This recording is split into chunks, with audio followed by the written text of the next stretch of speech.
Good morning, folks. We're here with your newest updated series of Past to Present Preservation, featuring your favorite preservation students, Corey and Alex.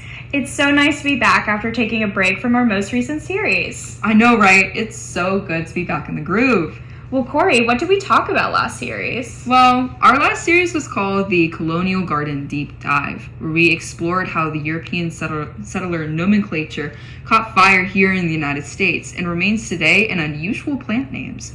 We also talked about how these plant systems and knowledge systems grew into cultural norms over time, and how these transformed garden designs that we see now at Mount Vernon and even on campus at the Founders Memorial Garden and parterres, woodland, and so many other types of historic gardens. Oh yeah, we left off on quite an odd note, didn't we? We were talking about how different plant names carry eccentric stories. Oh, what was that one plant name again? Yeah, we did leave off on quite an odd note, didn't we? Well, folks, we are here to finally answer your questions, because that plant Alex is talking about, the Ilex vomitoria, actually connects right into our new series, Reconstructing Narratives, Voices of the Ocmulgee Mounds. That's great. Okay, so let's talk a little bit about what this exciting new series is going to dive into. Sounds perfect. This new series is going to have a lot of guest speakers, y'all. We are so excited to invite so many people on board to share their views and perspectives on this complex topic.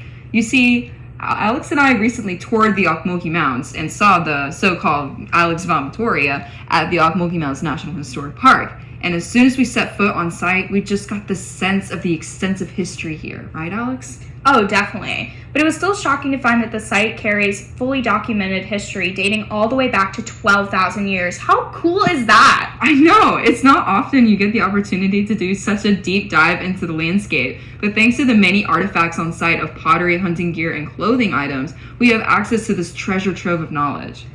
Although, it's not that simple, is it, Corey? Yeah. One of the more complicated parts of this series dove into the different histories of the site and the different site interpretations, and how the major influence on the site of the Ocmulgee and the Mississippian peoples were largely ignored all the way up until a few years ago, even in the preservation endeavors of the late 1930s. I know. It was crazy to learn how people used to interpret indigenous history. It's a tough pill to swallow, but a valuable lesson to learn for the sake of the future of historic preservation. Yeah, I agree. We hope that inviting Indigenous and National Park Service perspectives on this podcast, we can expose you all, our lovely listeners, to these important discussions to make this site history accessible to all who want to learn more. Definitely. Whether you're a Macon local and want to learn more about the cultural landscapes around you, or if you live across the country and the world, we are so glad to have you all here to learn with us. Yes, we've learned so much from this series, and we hope you will learn a few new things too. Without further ado, let's hop into the interviews. First up, we have... My name is Robin Barker. I'm the lead interpretive ranger at the Ocmulgee Mounds National Historical Park. I guess we can just jump straight into the questions, if that's okay with you. Sure. So this is regarding Ocmulgee National Historic Park. We just wanted to know which current historic preservation methods you use for mound structures like the Great Lodge and the Great Temple Mound. Sure. So, there's been, for the Earth Lodge, the Temple Mound, they're pretty different structures. There's various different methods.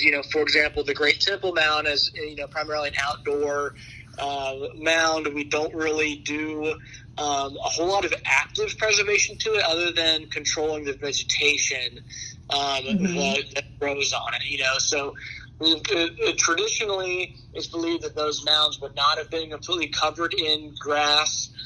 They would have had more of a clay layer that would have been maintained over the years from erosion, but we don't have that capability, and so grass has grown up on there, which helps to kind of keep the soil from eroding away. But inevitably, there are locations where it slumps and things like that. We try and put some structures in place to prevent the slumping. Another one of the big challenges we have with the Great Temple Mound is animals, hogs and things like that have in the past dug into the sides of the slope, and that has also compromised some of the integrity, can increase erosion and things like that. So we're constantly monitoring for animal activity and controlling the vegetation, reducing the woody vegetation so those roots don't get too deep and compromise the integrity as well. Mm-hmm.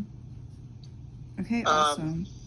Yeah, so I can speak a little bit about the Earth Lodge as well, if you'd like. The Earth Lodge is kind of a whole different beast, and this may speak to make a little more sense to talk about some of the, like your second question about some of the historically used preservation methods. A lot of times when you uncover an archaeological resource, the best way to preserve it is to rebury, cover it back up, and, keep it preserved like it has been for centuries or millennia. And in the Macon Plateau area, archaeologists in the 30s, as associated with this dig here at Ocmulgee, uncovered 9 separate earth lodges, and those were all reburied in place. And so it's this one that was the largest and most likely the most well preserved. And the archaeologists at the time decided that it was going to be worthy of exhibit. So it needed to be exhibited to talk about education and that kind of thing of the site. And so they went through a process where they initially had a temporary structure over it to protect it from rain. As soon as you unbury something, it's exposed to oxygen, rain, elements, and things like that, animals, people. So all those things are a threat to those resources. And so they're trying to cover it with a temporary covering at first. And later it was decided they were going to really do a permanent structure over it. And so a concrete shell was actually constructed all the way around that original floor. And within that shell, the interior of the lodge was also reconstructed based on timbers and river cane netting and roof material that survived the fire, and was subsequently buried and helped protecting that floor. And so we were able to reconstruct the interior pretty accurately. That concrete shell to help protect the structure itself, obviously was not accurate historically to pre-Columbian times. And in order to kind of cover that up, they just completely covered it in sod and earth lodge. So, originally an earth lodge in the southeast would not have been completely covered in dirt and things like that. And so that's kind of a little bit of a misinterpretation of that site based on, early knowledge of those southeastern cultures. And so, that's not exactly preservation, but that's a long story just to say, early times that concrete shell was the main mode of preservation. And later it was kind of discovered, people could just go inside and there was like a little catwalk that was inside and it was exposed to people walking in. And that was a threat to preservation in some way. So people were spitting tobacco and other things inside on the floor, damaging it. So in the 70s, the park decided to enclose the viewing area, and they added climate control inside, air conditioning and humidity controls. They kind of separated that clay floor from where visitors were to prevent any sort of spitting or throwing trash or drinks and that kind of thing inside the floor, and also preserving the humidity levels, right? So inside there is the clay floor, which needs a higher level of humidity. But then there's all the wood and river cane structure, which ideally needs a lower level of to be preserved, so mold doesn't grip. So there's kind of those two conflicting humidity regimes that need to happen in there to preserve that, the clay and the wood. And so it's really difficult to find that balance. And so that enclosure that's there now was designed to help kind of meet that, but still is not perfect. It's kind of that conflict between preserving the pre-Columbian, original floor inside the Mississippian era, and then the 1930s reconstruction of the Earth Lodge, which is also now considered a historic structure, even though it's not fully accurate to what it might have been. So there's kind of some conflicting ways of preservation in there. So I'll stop there and see if that triggers any other questions or anything from y'all. Yeah, so I think it's very interesting that you say a conflict between the historic 1930s and like the original structure. Our class touched upon how sites have to be like around 50 years old before they're considered historic. But it's interesting to see like different interpretations, even a site as historic as this, like the debate between Do we document this era where we had different preservation practices that were maybe not exactly accurate or not? And how much do we embrace that history with, the concrete shell that you were talking about and things that maybe didn't originally embrace like the original character of the site, which was the clay, the earth, like the bare vegetation. I think you're hitting right on it, because there is that conflict of old and new. Earth Lodge is a good example, really, because it was based on, a 1930s era interpretation of indigenous culture here, which did not get the story right. Almost at all. Had some good parts from the beginning of that, but really missed a lot of things about it. And so there's that, that reconstruction there that's kind of based on a misinterpretation. But now it's considered historic as well. So, how do you reconcile those two things is a good question. What modern day techniques that y'all use now compared to 1930s in terms of you said humidity control with the lodge? Are there other things like pathways throughout the site? There are a lot of interweaving like trails and things like that. Do you just usually do like mowing to keep the vegetation controlled? So like for the rest of the site in the park. Yeah, I mean the rest of the park does. There's a kind of combination of maintaining what we call the cultural landscape.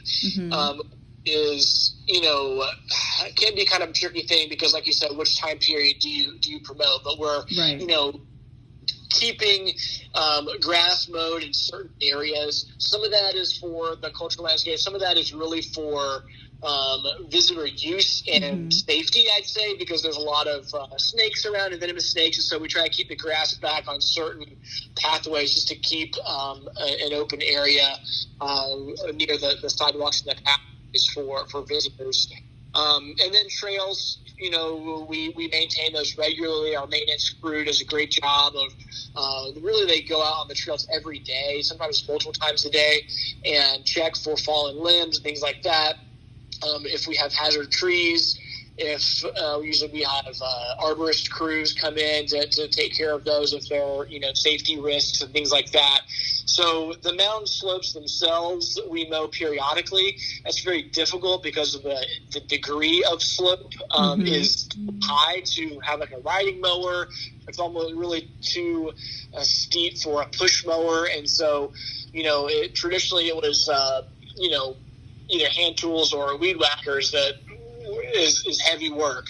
And so now we employ a robotic mower. And that actually is kind of remote controlled and able to handle those slopes to take care of the brush on those big slopes, kind of keep the woody vegetation down, which has a bigger impact with the root structures and things like that into the dirt itself. Yeah, I was going to ask about that because as like landscape designers, we have a certain slope that we have to adhere to before it becomes unmaintainable. Like it would be very difficult for these traditional mowers that you're talking about. So I was going to ask about that. That's fascinating. I didn't realize that they used to do that by hand. You said hand tools. I'm not. I can't speak definitively about the history of how they cleared the slopes, but it was before mechanical mowers, things like that. I mean, the park's been around for a long time. Right. Yeah. We can sort of segue into the last couple of questions here, which is we talked a little bit about different interpretations of indigenous culture and history over time. Regarding like the current day, what role do you think the education of indigenous cultural history of the site plays into the community at large? I think the Ocmulgee Mounds Historical Park really. Let me start that over here.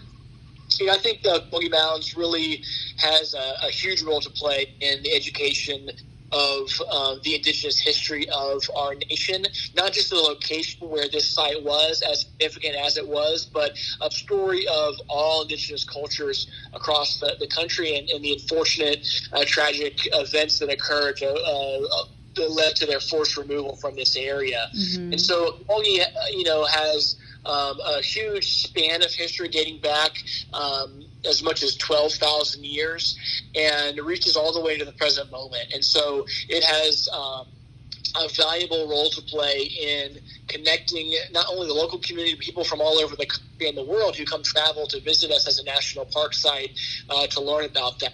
And our close collaboration with 13 associated tribes that we collaborate with, archaeological resource preservation, as well as interpreting the story of the park, really helps to tell the story not just from the archaeology perspective, but more towards the indigenous perspective.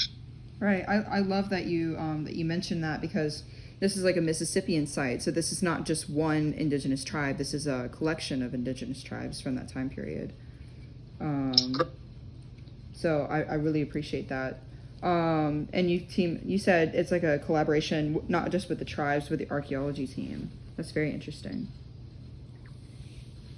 Yeah, you got to get information from a lot of places. Historically, the park has focused a lot on the archaeology story, which is, an important part of the story, and it helps to set the stage for the significance and the breadth of the site here. But there's arguably more to learn from the tribal members themselves and the descendants of the people who constructed Ocmulgee, and to learn their stories. And so today, that story is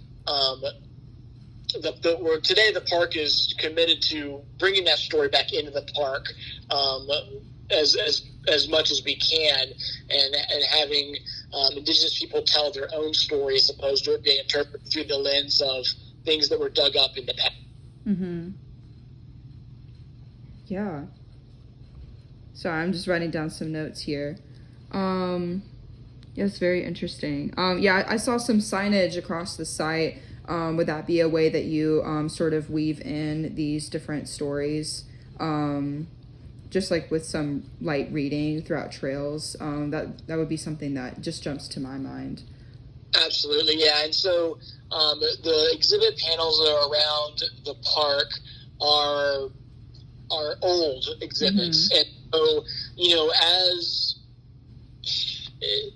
as people have gained a better appreciation of indigenous cultures and kind of come to where we are today in 2024 with a Native person as Secretary of Interior and Director of the National Park Service, there's a more clear view on how these stories are told. And so the current exhibits don't really tell the full story. Some of this stuff is out of date in its description of the indigenous history. Some of it is flat out incorrect.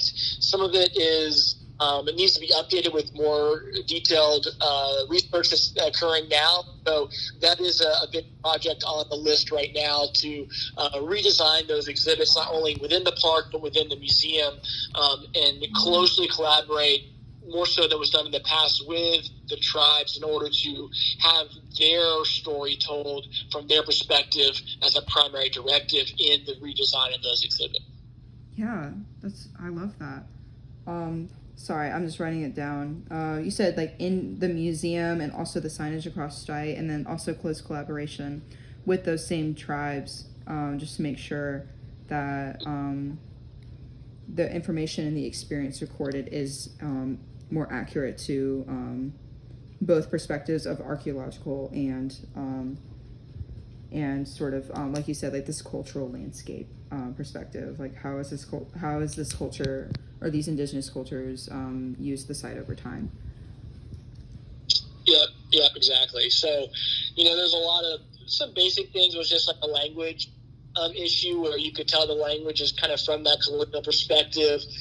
This and that was discovered, and kind of things like that. Well, this site was never really lost in the first place. And so looking at those way things are worded and trying to just frame the narrative in a way that's not colonial based and is based more on the indigenous perspective is the goal.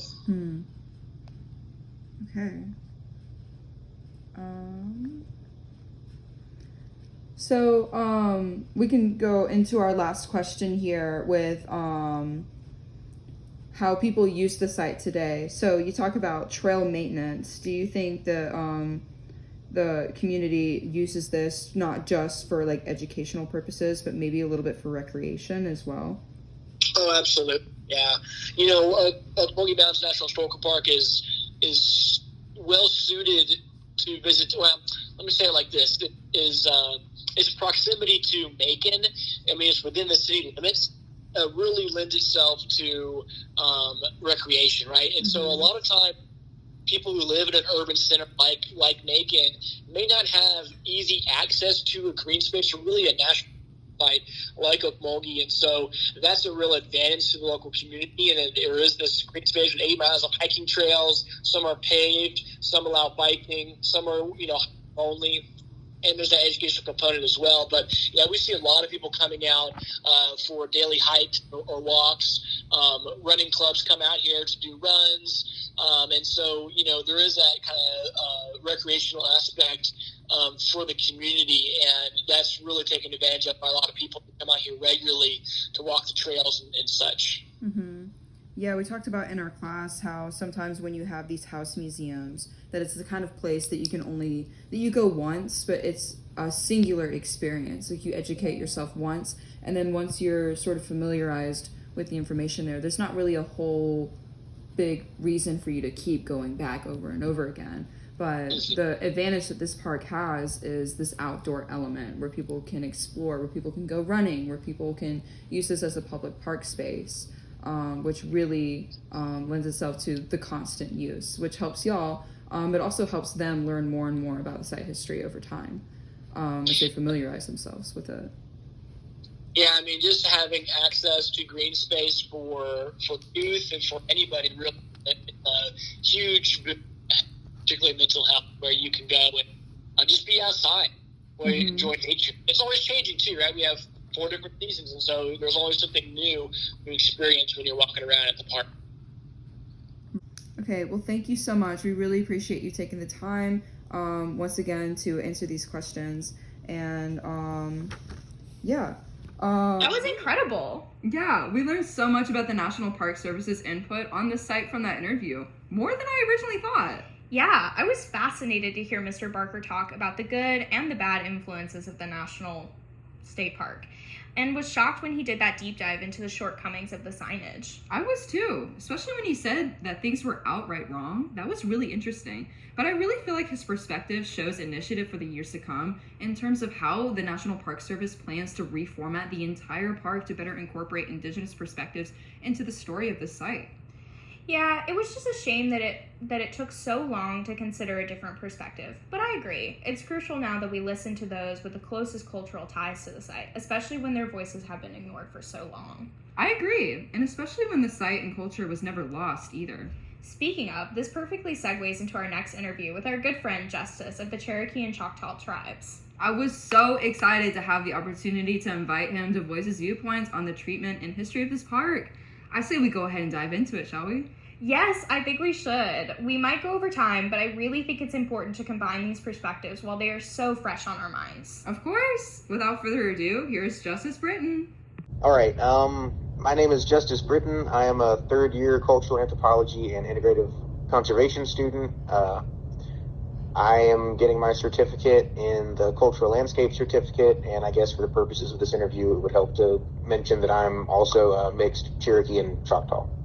Thank you so much, Justice. We're so happy to have you for this interview.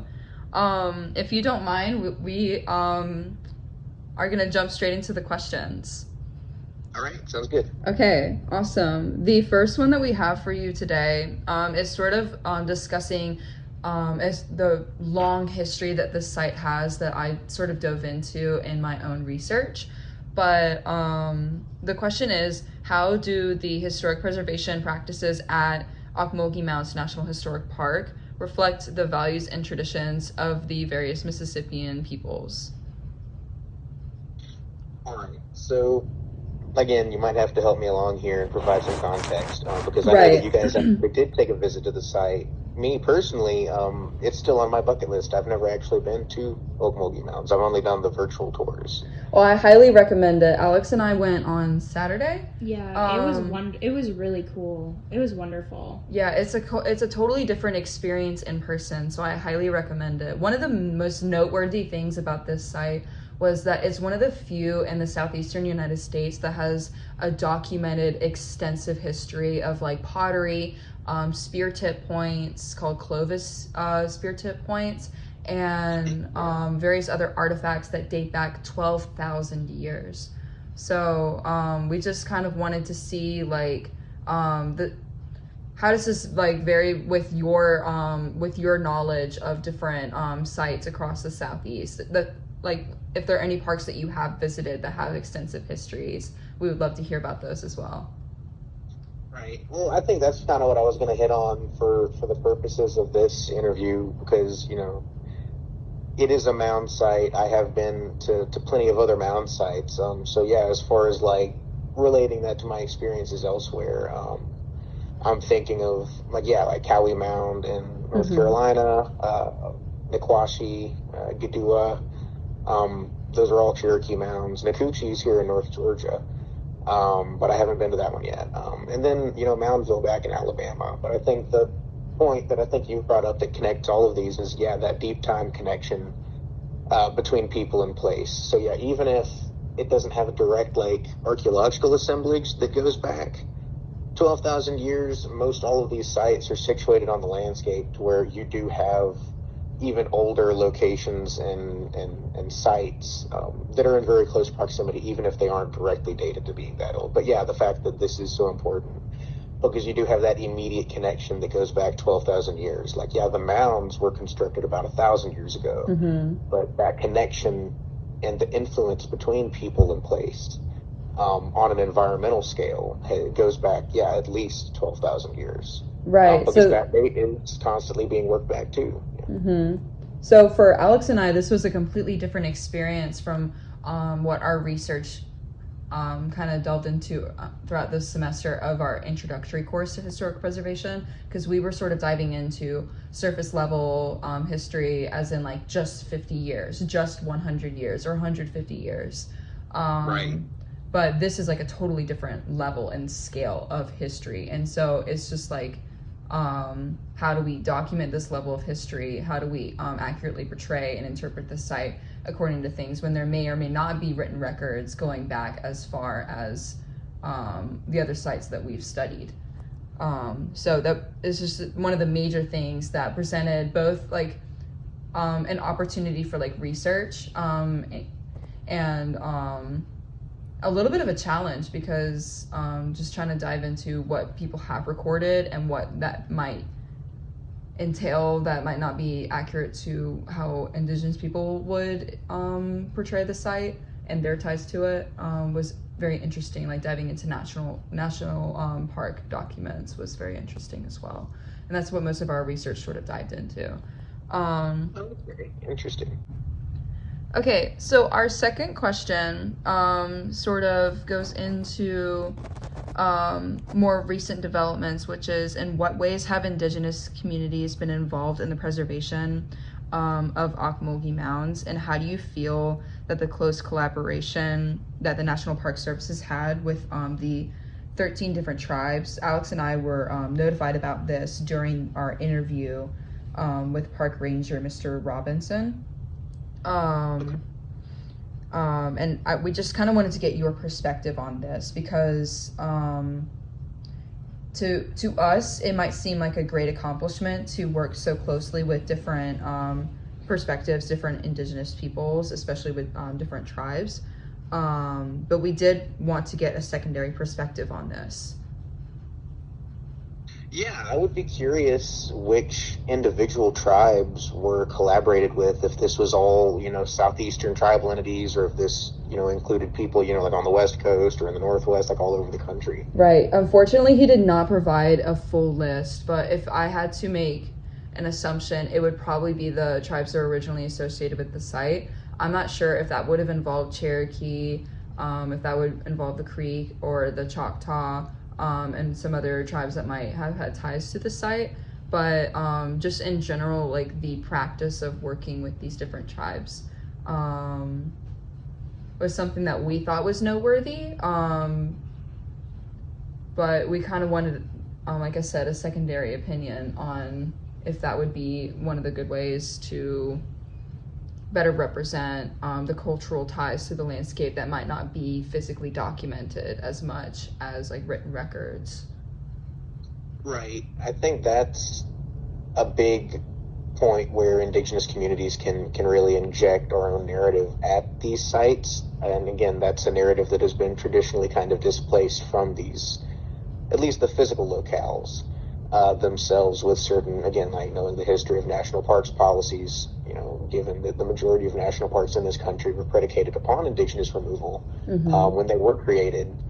That's a big point of, I guess that's a big gap that needs to be addressed as far as what kinds of interpretations are being done at the sites, how the presentation of historical information and cultural information is actually accomplished at these sites, you know, whether it is being talked about or not.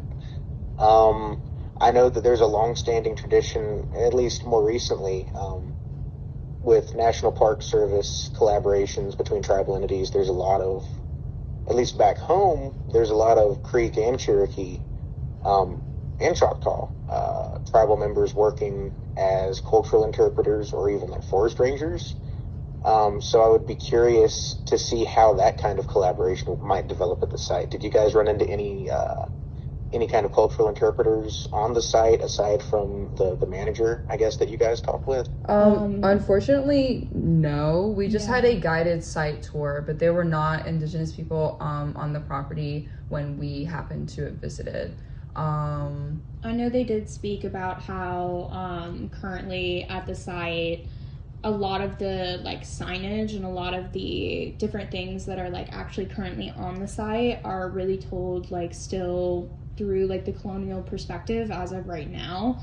And so I know that like one of their big projects is trying to like involve all the other tribal members to make sure that they're telling like the indigenous perspective, because like as it still stands, like the park is making efforts to change it, but like as it still stands, like we can see like historically how the park has like dealt with the narrative of telling like indigenous people's stories, and that they've kind of taken it through this like colonial perspective, and that some of the wording and some of the things that are like even on the signs, the park ranger said is just like completely wrong and not accurate to the like actual story right now. And I really liked how you brought up the perspective of the National Park Service not being like not working even historically with indigenous peoples, because that's something that I encountered even in my research with the way that the national park designated specific like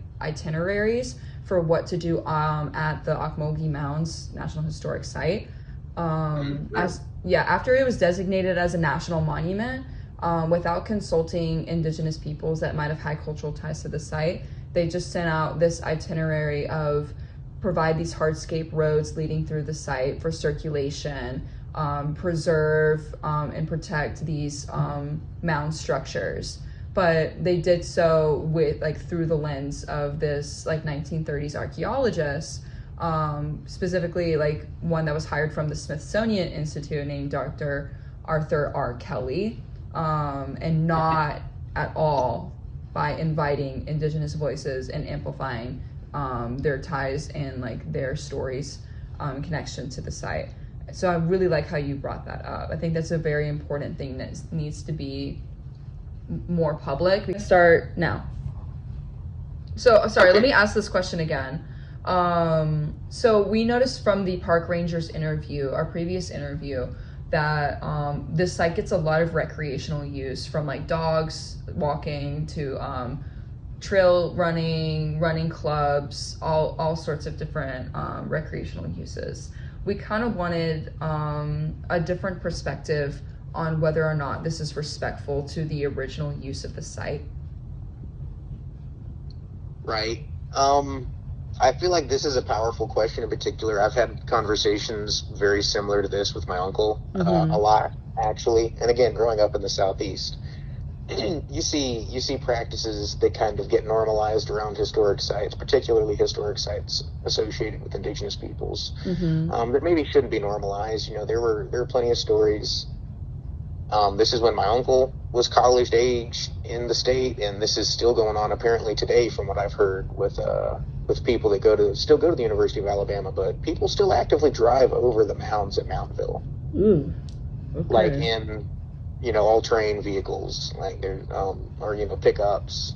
So yeah, it's frustrating to hear some of these things and to witness some of them even more so. I've never seen that again at Moundville, but you hear horror stories. And yeah, I feel like it was mentioned like, oh, you guys had mentioned, I don't know how to feel about this because I don't know if it's my place, but I feel like a certain reflexivity about how we treat these things is necessary and is respectful.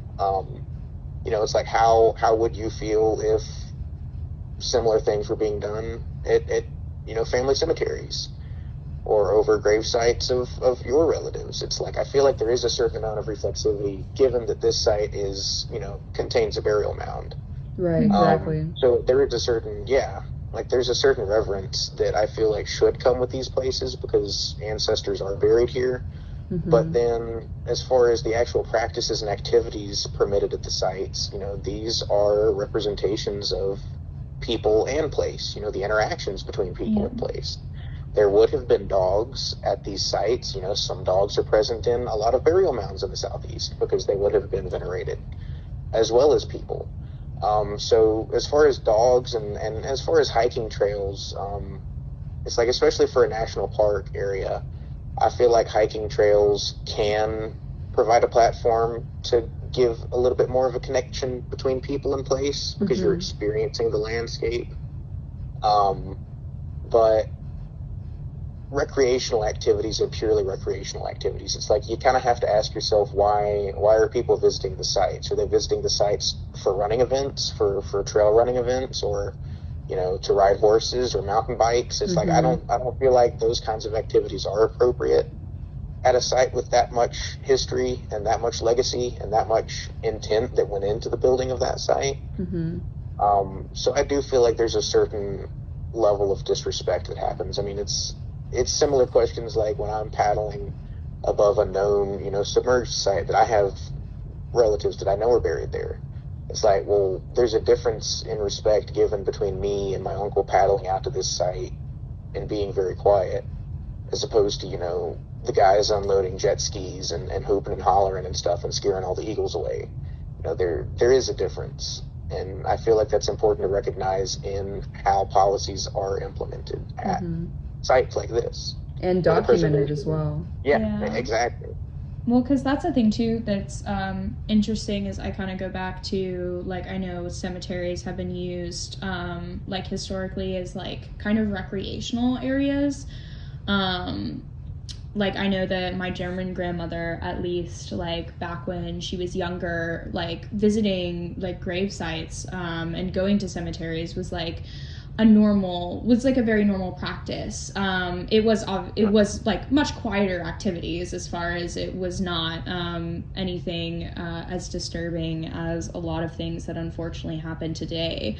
But there is like a certain level of like, I know, due respect that was paid at like different cemeteries and stuff in terms of like visiting the sites and like maybe eating lunch there with like a relative, or taking kind of like you were mentioning, like hiking trails of connecting people in place, but in like quieter, respectful ways that aren't like invasive to the environment or disruptive to the environment itself. Right. And I feel like recognizing both sides of how these places were used, I mean, both sides of that coin are important. It's like, on one hand, these are places that are expected to be venerated and that were venerated. But again, like, these were also capitals. These were also the centers of very lively, cultural activities. So recognizing that, like, all of these different scales of activities did occur here, and having the reverence to recognize that in the activities that we permit today. Okay, we are going to move on to our next question. And our next question for you is, are there any specific preservation techniques or approaches that you believe should be implemented or improved to better honor Indigenous history and heritage on site? That's a good question. So you guys had mentioned, I guess, this connection between, the tangible and intangible elements represented at historic sites, and particularly, the opportunities that can be provided by Indigenous peoples engaging with these sites to kind of make visible these more intangible connections. I feel like that's maybe one of the biggest parts that I can think of off the top of my head, where people can kind of contribute to broadening the perspective that this is viewed in. But looking at it on a landscape scale relationship with this site, so it's not, again, like looking beyond just the mound structures themselves. So I know a lot of what seems to be hit on in the Muskogee collaborations, just in some of the papers and videos I've watched with them, providing educational opportunities at the mound. Again, like the landscape scale relationship. So preserving this as a national park would also preserve, I'm not sure if you guys have this information with y'all's research, but how many acres would be preserved if this was secured as a national park? So currently it's secured and protected by the federal government as a national monument. I think with the expansion into a national park, it would be adding a few more 100 acres to the site. I think the article that I was referencing said about 200. So that would go from about 700 acres to almost 800, 900. So it would be a massive site, and this does not include the secondary Lamar Mounds site, which is about like 2 miles from this main site. Okay. I feel like a lot that goes into the way that Indigenous people interact with these sites are the cultural resources that are provided at these sites.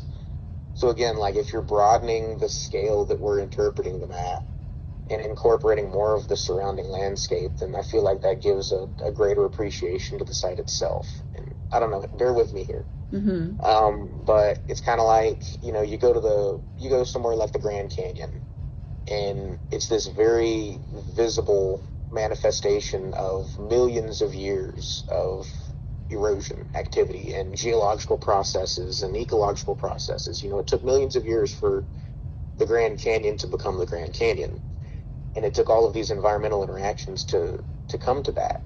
And I view these mound sites as this in a lot similar ways. Even though it's only 1,000 years old, the mound, again, the people's interaction with these sites go back at least 12,000 years.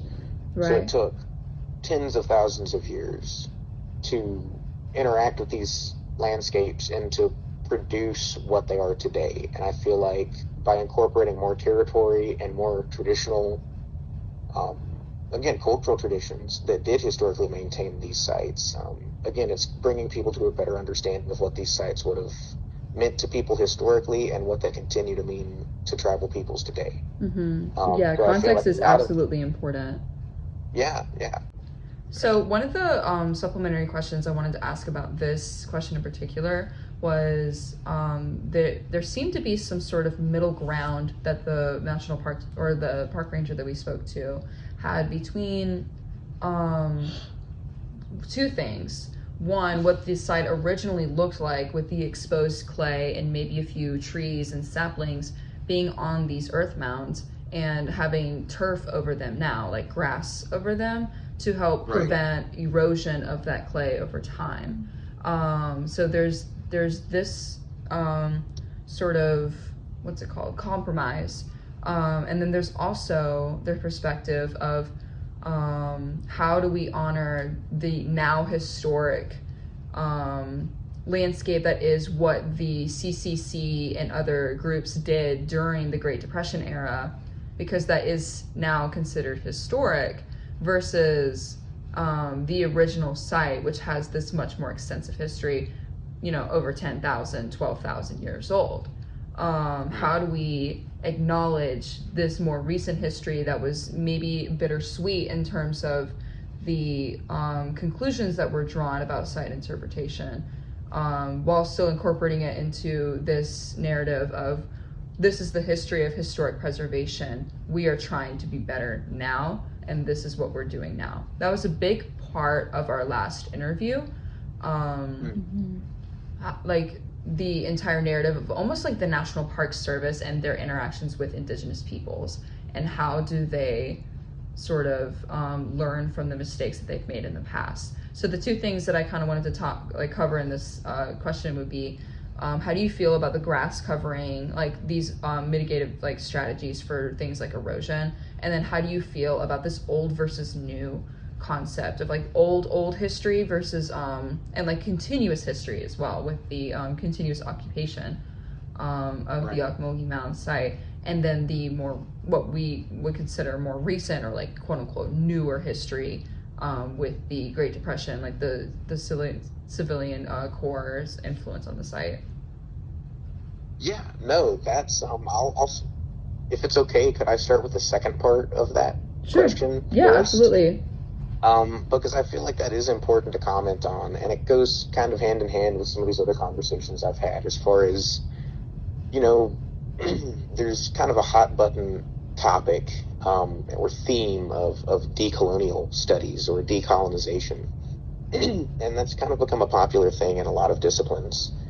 And it kind of predicates itself on the fact that you can decolonize something that has been previously colonized. And as far as a lot of Indigenous people are concerned, that's just an illusion. It's kind of just disguising something as something else. So I don't know, what was I trying to say? I know for me at least, what kind of popped into my head when I thought about it would be like the attempt to like just eradicate the mistakes that have been made historically, especially like through the colonization, would almost be like it, to me, I would interpret it as almost disrespectful, just in terms of it would be like trying to bury these mistakes and not recognize like the harm that was caused and like the narratives that have been pushed that are incorrect or inaccurate at these sites and throughout history. Right. And it gets back to that. It's what's been done can never be undone. Yeah. It's happened. So all we can do now is try to address what has happened the best we can and apply these lessons to how people can interpret things moving forward. Otherwise, what are we really doing with the interpretation of historic sites or the management of historic sites if they're not really being managed? If we're just trying to pose, fabricated narratives onto people, what differentiates a historic site from, a movie theater? It's like it's the truth and the recognition of these historical processes and the sequencing of them that gives you a greater understanding of these things. It's not just the stories themselves. Although, again, like creating more multivocal stories is a step in the right direction. Right. So once again, that would be a close collaboration with Indigenous peoples, but also just like the continuous documentation of the story of the site over time, the good, the bad, and the ugly, instead of trying to just cover it up and say, well, we're doing this now, and what we're doing now is fine. But embracing that we did make these mistakes, and these are not just small errors, these are extensive, irreparable damages to this ancient site that can never be undone. But we are, and trying to just embrace that and also embrace the change in mindset, which is we are trying to, from here on out, better document and work alongside these different tribes and these different people that do have these ties to the site. Right. Well, it contextualizes why these kinds of collaborations are important. So I would agree, very much so. As far as the turf on the mounds, it's like, again, like the resolution or resolving, what was historically there with what is currently. Or again, like what processes would have historically been completed. Because again, these mound sites would have been, the council houses, the structures on top would have been ritually burned and then rebuilt, in a cyclical pattern every few decades. So if we're really wanting to keep with historical continuity, when do we start, burning stuff down and rebuilding it? It's like, if you're really wanting to resolve the history of the site on the site, as opposed to, preserving a particular snapshot. It's like, I don't know, it kind of gets at conversations of that. Like, are we preserving the historical process or an understanding of like what the site actually was and is, or are we preserving the site as kind of a snapshot in time? Yeah, that's a really, really interesting kind of point that you're bringing up, because it kind of like, I have delved a little bit into this in terms of like when people start thinking about a lot of times like the Western perspective of what we treasure and the Eastern perspective of what we treasure, because kind of in that like colonial perspective, like it's very materialistic. It's very much like there is this like wealthy thing and we must preserve it and keep it exactly as is, and it's only about the actual material of the thing. Versus in Eastern practices, it's the knowledge of the thing. It's the cultural history of the thing. And so what they really value passing down is the ability to like, I'm pretty sure, I'm not 100% like exactly on the details of this, but I know there's certain structures, and learning how to build these like sacred temples, I'm pretty sure, they rebuild them like every so often, like in a time period. The details are fuzzy right now. But what they really treasure is not keeping this structure necessarily like perfect and pristine, but they treasure teaching these younger generations how to continue on building these structures and how to continue on this knowledge and really passing down that knowledge. And so I think it's interesting to, think about like, what do we focus on in preservation, because I think a lot of our lens has been like only on this material thing and keeping it preserved as much as possible exactly as is, as it was found in time, at whatever time it was discovered, I guess, quote unquote, even though it's always been there, but right, yeah, but when like those people found it or happened across it, they want to keep it in this kind of freeze frame in time, but there is importance in the layers of history and the deeper importance of it, of that cultural value that kind of gets lost a lot of times, I think,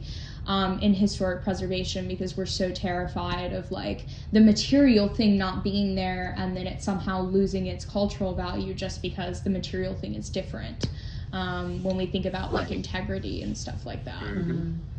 Well, it brings to question like all of these conversations about like, okay, well, what are we really valuing in the discipline?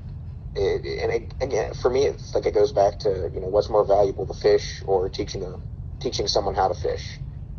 I don't know. Right. Yeah, like interesting that. Conversations. Yeah. Yeah. Okay, this brings us to our last question that we have for you today, which is, what role do you see education playing in the promotion of awareness and respect for Indigenous history and heritage, especially in relation to the site like Ocmulgee Mounds National Historic Park? Well, when I think of education, I'm thinking about who is doing the educating. So again, like we're going back to like the fact that certain cultural interpreters actually being present at the site, the presence of traditional activities that would have maintained the site, the association with certain cultural traditions that can still maintain the site. I feel like, again, like going back to the national park status, bringing on more land as part of this cultural landscape, which is what it is. Again, it goes beyond the mounds.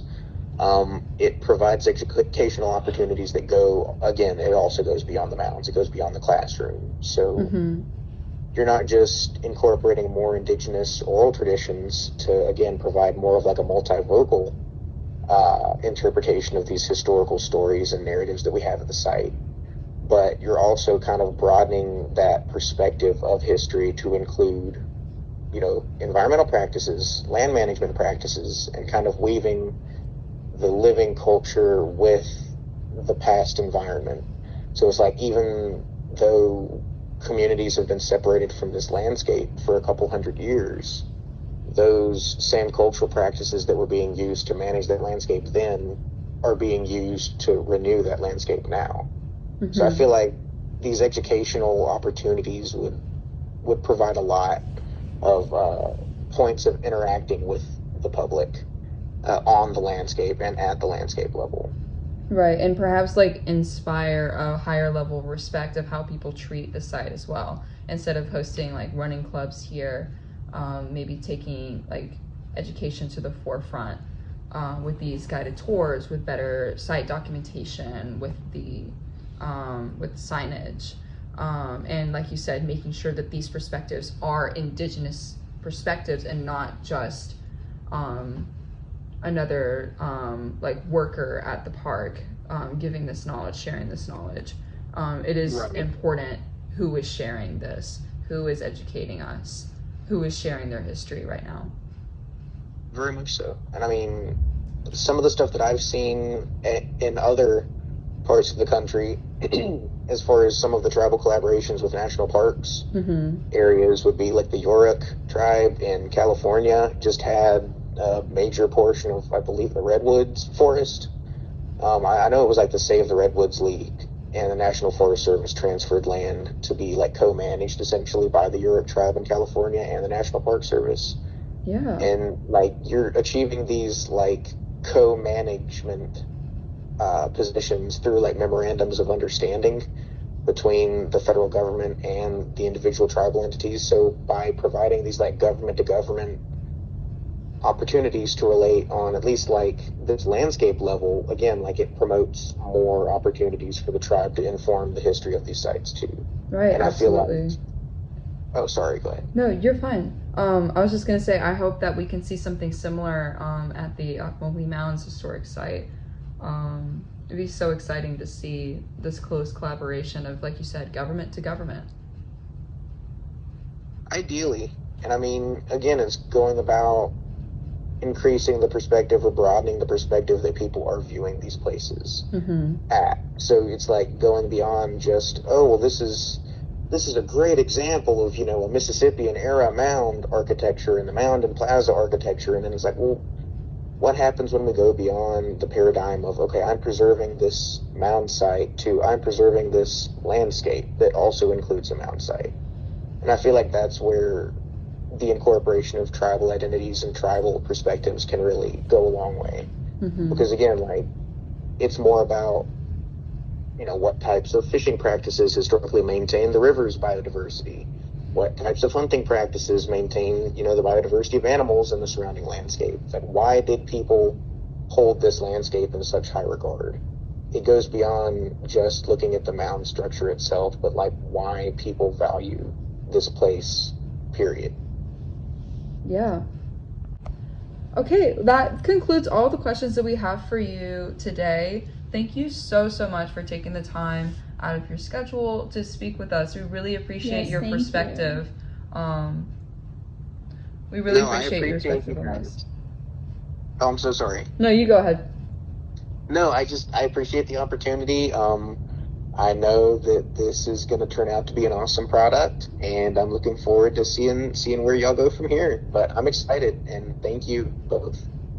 Yeah, this has been really wonderful, and definitely a great start to a lot of really, really great discussions. Yeah. Right, hopefully the first of many. Yes, Right. exactly. Isn't Justice amazing? Yes, I love how he never shies away from these tough topics. Absolutely. I'm so excited to build upon this knowledge and these key points later in our series, Reconstructing Narratives, Stories of the Ocmulgee Mounds. To all of our listeners, stay tuned for the series of a lifetime, and don't forget to share this with friends and family. More than anything else, we want to share these stories and perspectives in this series with as many people as we can. Yes, please do. All right, everyone. We're short on time, so be sure to tune in next week as we continue our interviews. All right, bye everyone! Bye, everyone!